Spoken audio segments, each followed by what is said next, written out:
Businesses are continuing to close. That's a sad scenario for many small businesses, owners who are struggling to keep what they've invested their lives in, not just for themselves, but their employees they've developed relationships with, and for the communities they serve.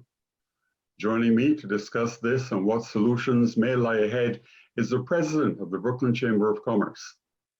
Also in this program is another young academic achiever, this time from Clinton Hill Middle School. And Reggie Brown will have a report about racially biased 9/11 calls. But we begin with the problems that small businesses are facing and solutions. Commercial rent in New York is extremely expensive.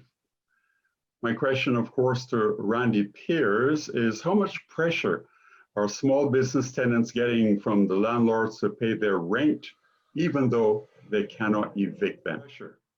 And joining me to discuss all this is the president of the Brookyn Chamber of Commerce, Randy Pierce. Randy, welcome to Brookyn 45.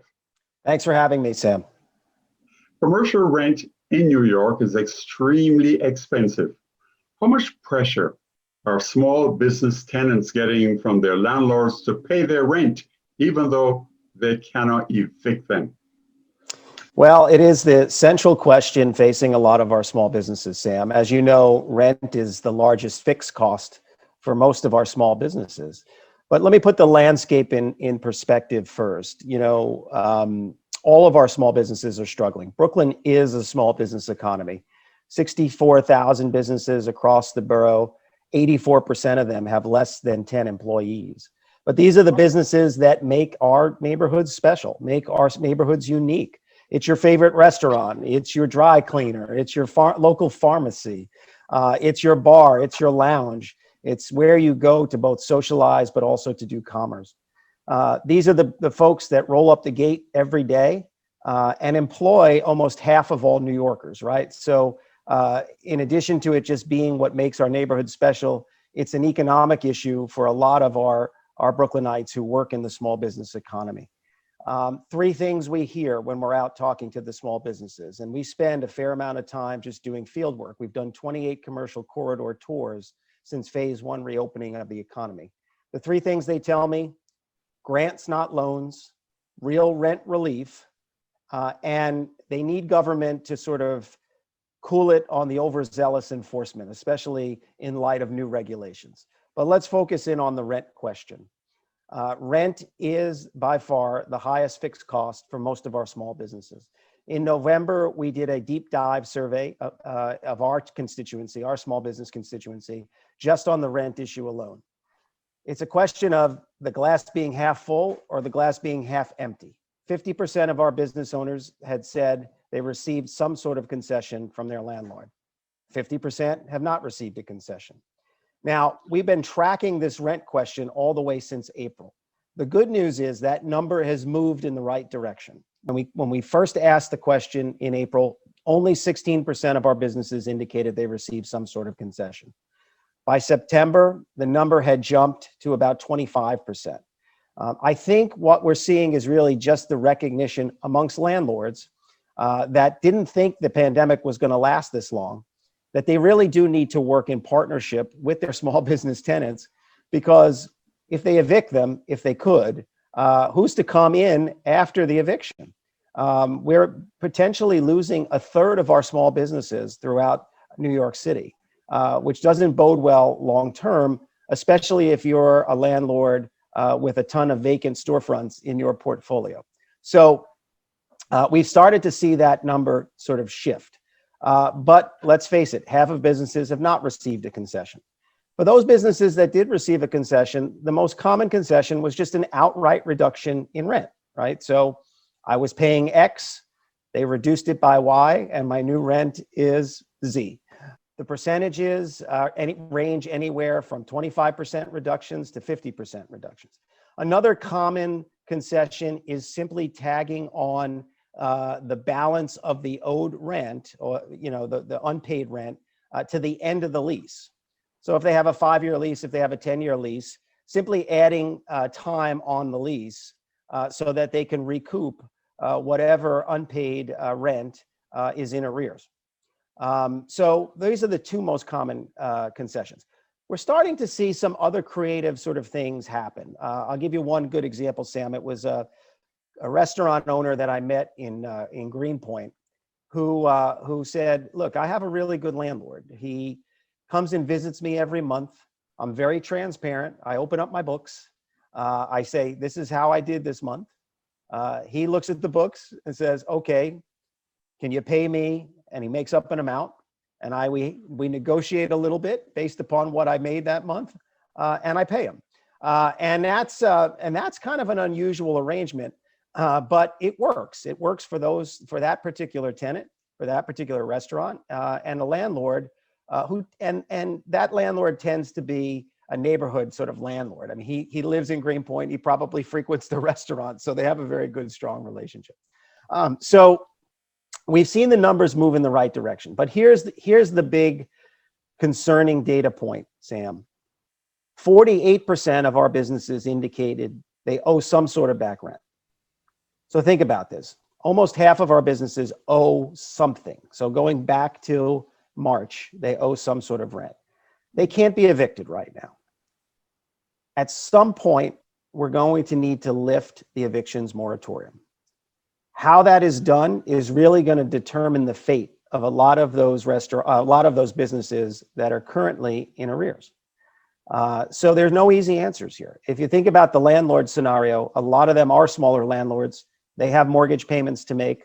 Some of them are even legacy owners, older senior citizens who inherited some properties, and they're on a fixed income themselves. So there really is no easy solutions right now. But we are starting to see much more cooperation between tenants and landlords. And you've had some support from Governor Cuomo, his executive order, his moratorium on evictions. But I know you want to go beyond that. We've just had some words about the stimulus bill. How is this going to help small businesses? Well, the biggest support for small businesses in the recently passed stimulus, and we will see what the president does now that it's on his desk. But the most important component of that for small businesses is the second draw on the Paycheck Protection Program, right? So this is the forgivable loan program, 1% interest loans that could be completely forgiven as long as the business uses the funds in the appropriate way. And the good news here is if you did receive a Paycheck Protection Program loan during the first round, which really was from April till about June, you can draw down a second PPP loan if you can prove that you've had at least a 25% decline in revenue in any quarter of 2020. So it's a pretty easy threshold for most of our small businesses to meet. I mean, most of our small businesses had a horrendous year, and they can certainly show need. The 60-40 rule still applies. So 60% of the loan funds, in order for them to be forgiven, needs to go to payroll. 40% could be used for overhead. Now that's a decent number. In the original legislation, only 20% was allowed to be used initially for overhead. That doesn't go very far in a place like New York City, where, as we said, the rent is really the largest fixed cost, and it's a high rent marketplace. So 40% of the loan is it's a much better standard for our businesses because they're likely to use a significant amount of that 40% for rent. Now, you said earlier that businesses prefer funding as opposed to loans. This paycheck protection program, what is the repayment like, and how is this going to affect the businesses? It's a very good question, Sam. Matter of fact, and this is very, very important. And I think most businesses need to understand it because there's some confusion. It's a forgivable loan. So first and foremost, it is a loan. You will accrue interest at 1%. I mean, let's be fair. 1% is probably the best deal you're going to get, but it still is a 1% interest loan. In order for you to qualify for forgiveness, there's certain criteria that you need to meet with respect to how you use those funds. The most basic criteria is 60% of the loan needed to be used for payroll. And there's a formula. It's based upon the equivalent time period in 2019 that you're claiming for 2020. So that's a basic simplification of it. In terms of the overhead, the remaining 40%, you could use it for rent, you could use it for utilities, you could use it for inventory and some other overhead items. You can't use it to pay off another loan. So So if you have a high interest loan and you want to use it for a low interest, sorry, it doesn't work. But as long as you follow the rules, and this is really where you should make sure you are in close consultation with your accountant. But if you follow the rules and you spend the money down the right way, it will be forgiven. So in essence, it converts into the equivalent of a grant. So that's why it's attractive. But if you misappropriate, or you spend it in the wrong way, I should say, or you overspend in a category that doesn't qualify, you're going to have to pay the money back. I mean, that's just how it goes. What kind of rent assistance is available under this new stimulus bill? There isn't any. It's really not about rent assistance. I mean, in the abstract, it is if you apply for a PPP and you use it for rent. That's your discretion. There are a couple of other programs I should mention.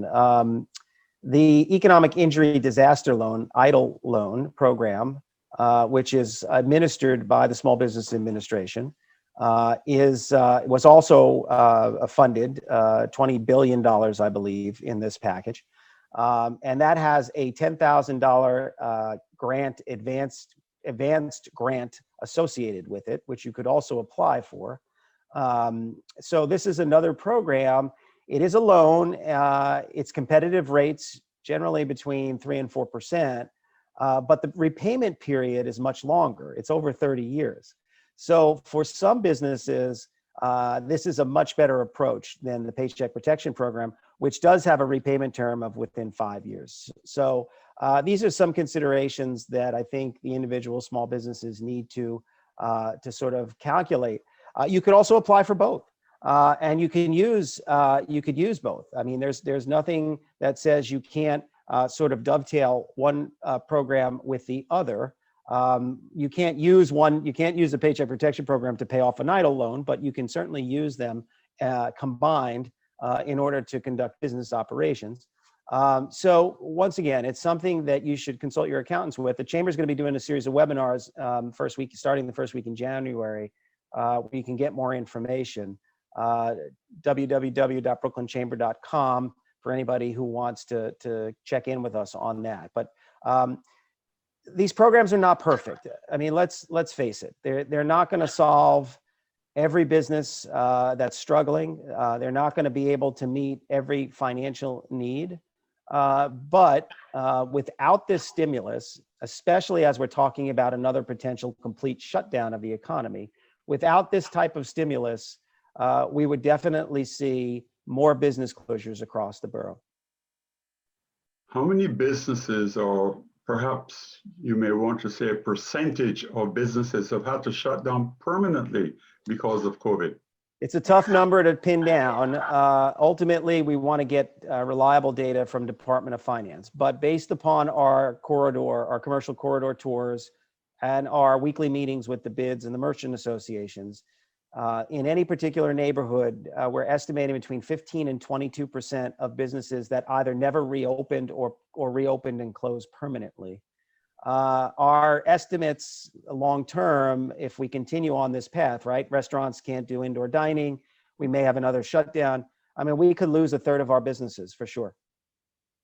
What do you say the impact of these business closings will have on our economy, or Brooklyn economy, our businesses? What would the impact be?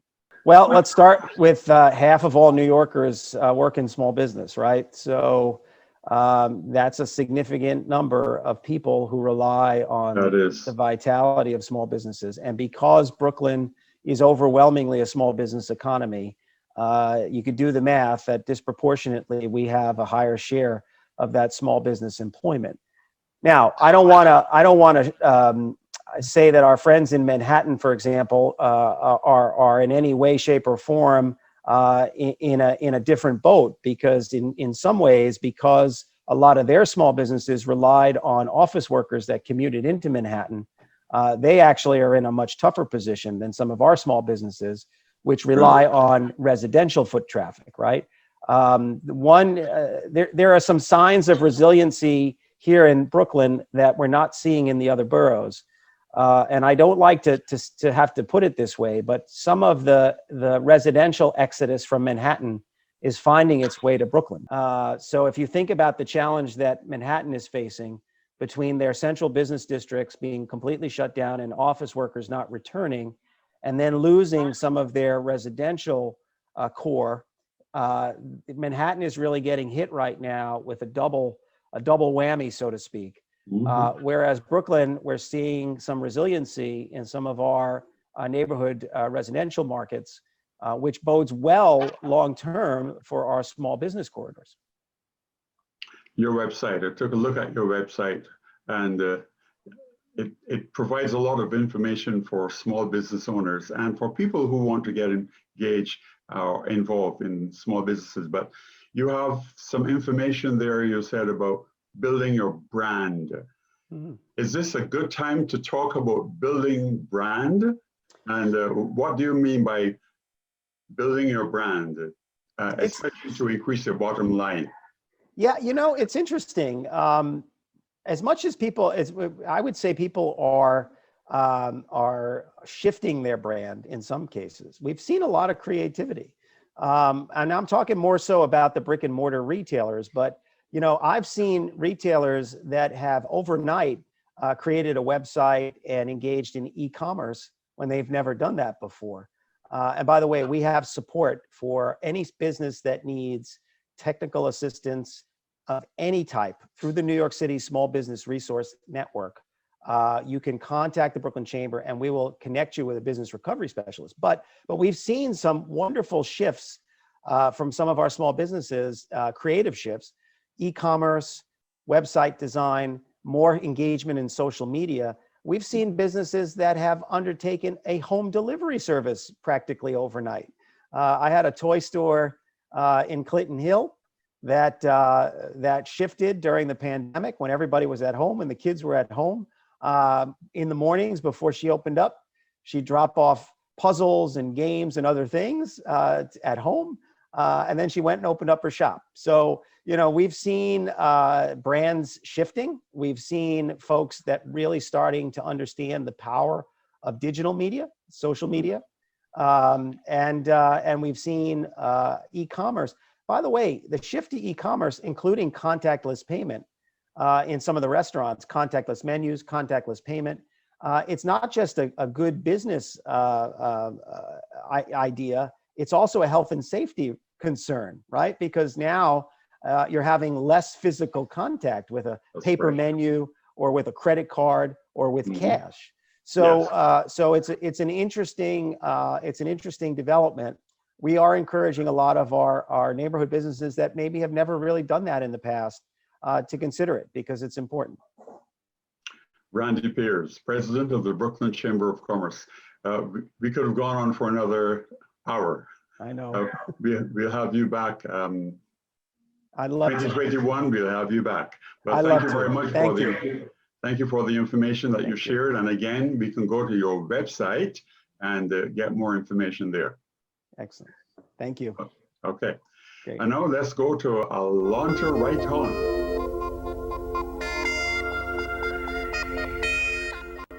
Thanks, Sam. Joining us today, representing Clinton Hill, Brooklyn, is Amelia Williams, a 7th grade student attending Brooklyn Prospect Charter Clinton Hill Middle School. Welcome to Brooklyn 45, Amira. Thank you for having me. It's our pleasure. Amira, so you're one of those academic achievers who has had fame already on a few television networks and more. Talk to us about that. Yes, some of those have come from me being in Girl Scouts working on my business and math skills. I've also gotten them from also just working on my academics. Okay. So along with mastering the art of sale, you have a mathematics or an academic accomplishment under your belt with the state exams in ELA and math, right? Yes, I Talk do. to us about that. Well, I have gotten a 4 score on both of my state exams for the past 3 years. With that, I've just studied and worked hard. As for help with that, I've worked with friends and family members and teachers. Okay. So could you share some of your favorite subjects? Some of my favorite subjects are like science and math. Why? With science, you get that creative feeling, you get that exploration, and you get to spend time just thinking about it. With math, it also helps you with real life situations. You use it in your daily life. Mm-hmm. So you really have this passion for ELA and math. Plus your top scores for what, 3, 4, 5 years in a row. Fabulous. So what has been your strategy for academic success over the years? Well, I've always took the extra work when I needed. So teachers like to give extra work or bonus work, and I've always taken that. Even if I don't need it to improve my grade, I just use it for my overall skill to see how many ways can I solve this. I've also asked my friends for help, see what's your point of view on certain things. Mm-hmm. Oh, I like that. I hear a lot about working with students and other students. So any extracurricular activities or hobbies under your belt? I'm a screenplay writer because of the creativity. Well, say more. I like the creativity that you can put in it. You could either use real life events if you're really into that. You could think, okay, how can I incorporate this to share the message? Or you can use fantasy and use all your imagination and share that imagination to the world. I like that. So last question. Biggest world problem?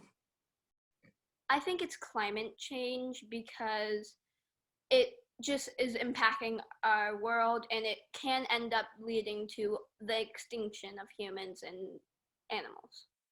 Okay. Say more about that. Well, I believe that with the amount of houses we're building, the construction, and our carbon footprint, and the greenhouse gases that we're putting into the air, as we've already seen on the news, and just if we watch TV, we see that it's breaking ice caps, and it is draining seas, and it is killing wildlife. Yeah, definitely. Definitely. I believe that if we do start to walk or bike more places, that we could also fix that. If we just be careful what we eat, if we cut down on eating lots of meat, because it would be nice if we just eat a little bit healthier. It'll be good for our body, especially since now in quarantine we don't get to go out as much, so we don't get that exercise that we get so much. Mm-hmm. Anything else you would say to students who are your age that they can just start doing tomorrow to combat climate change? Just like if you're having meat, maybe have less meat, or decide, no, we're just gonna have salad. Or like if you can donate to a couple places, do your research, share the information. Okay, thank you. From the mouth of a young scholar, an academic achiever. Thank you so much, Amira, for joining us today and gracing us with your presence. At Brooklyn 45, we want to wish you success this school year and beyond, and we'd love for you to keep in touch with us so that we can keep track of your successes over the years and beyond, okay? Okay. Okay, be well. I am Alonta Rydon, and back to you, Sam. Thank you, Alonta. Now over to Reggie. 911, what is the address of your emergency? Yeah, I need an officer. I just attack my own. Racially biased 911 calls have become another reason why it is not safe for people of color to leave the safety of their homes. Imagine your name is Becky, and you're meeting some friends at a local coffee shop. You arrive early, so you have a seat. The manager comes over and informs you that you will have to place an order if you would like to occupy a seat. Becky informs the manager that she's waiting for friends and will not be there long. The nicest, humane thing for the manager to say is, as long as you're not here too long, it's okay. But if your name is Rashawn or Dondre, it ain't gonna go down that way. As in the case of Rashawn Nelson and Dondre Robinson, who suffered the humiliation of having the manager call 911 because they were occupying a seat while waiting for some friends to arrive without ordering anything. In a local coffee shop, these two college students were handcuffed, escorted out of the coffee shop, and arrested. Now, imagine you're a 9-year-old little girl of color whose mom just lost her job. This little girl takes it upon herself to sell water on the corner to raise money for a trip to Disneyland. You know who else was working on that day? Permit Patty. Yep. She called 911 on this 9-year-old black entrepreneur. Can you believe that?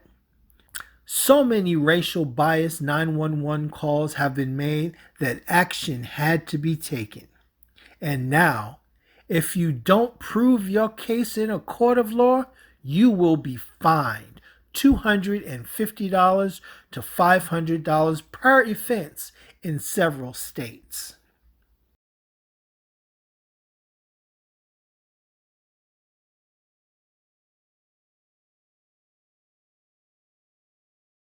We literally were coming downstairs to have brunch.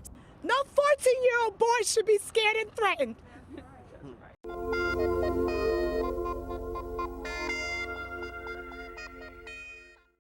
Brookyn 45 is a 501c3 not-for-profit, and we welcome your support. Check out our website, brookyn45.com, and feel free to donate or share it with your friends and family. Have any comments or questions? Send them to our Facebook, facebook.com/brookyn45tv.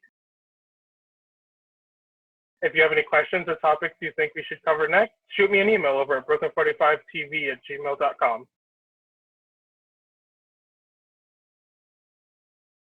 Thank you again for watching. On behalf of our Brooklyn 45 team, I'm Sam Tate.